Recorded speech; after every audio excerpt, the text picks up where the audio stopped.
South Africa is known as the Rainbow Nation, but apparently one group in this diversity diagram is fighting for its very survival: white South Africans, specifically Afrikaners. President Donald Trump has offered them asylum in the US. Freaking terrible things are happening in South Africa. This news caught some people by surprise, including many of those white South Africans themselves.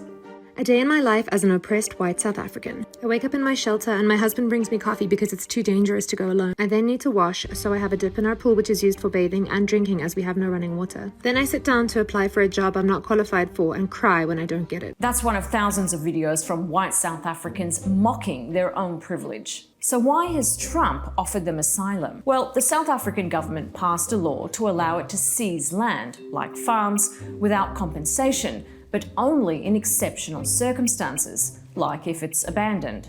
About 72% of private land in South Africa is owned by whites. So Donald Trump has accused the South African government of using racism and violence to steal land from white people.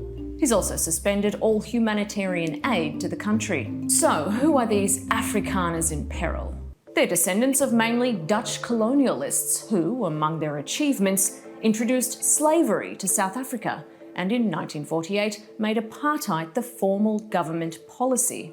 Despite owning most of the country's private land, they only make up 7% of the population. And they were able to acquire so much territory because 8 decades of racist laws banned non-whites from owning land in about 93% of the country. That was until the collapse of apartheid. Since 1994, the government's tried to undo this historic inequality. It's also compensated black owners whose farms were confiscated, and it's also bought thousands of properties from anyone willing to sell to redistribute. So where did Trump get the idea that Afrikaners needed saving? Was it from the world's richest man, South Africa's Elon Musk, standing next to him? Actually, probably not. Although Musk is involved in his own war against South Africa's employment laws, this predates him.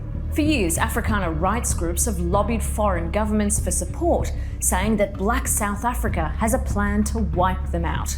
It's also important to note that a leading US civil rights organization describes AfriForum's leaders as white supremacists in suits and ties.